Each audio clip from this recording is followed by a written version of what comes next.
So dito guys, nag-champion nga kami kagabi sa MCL at ang lalakong kilan maganda yung laro ko, hindi ko naman yun na record.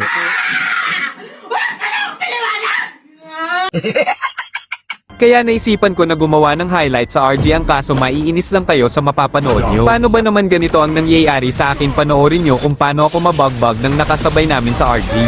Dito pinilit ko pa silang bigyan dito, ang kaso hindi na ako nakasapak, natalo na kami. O diba ang lala?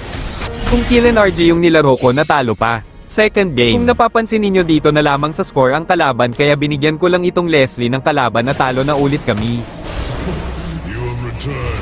Kahit ako hindi makapaniwalang 2 beses akong natalo at yung masakit dito, dati akong number 5 sa Pangasinan, ngayon number 9 na ako ulit.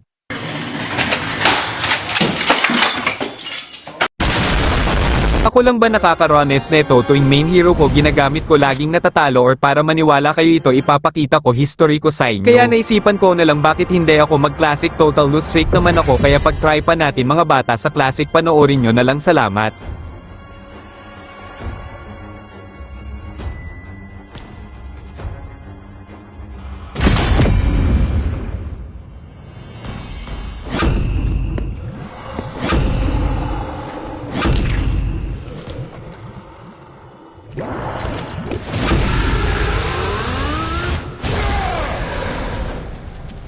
My fists are unflinching! You will return to die! Good game.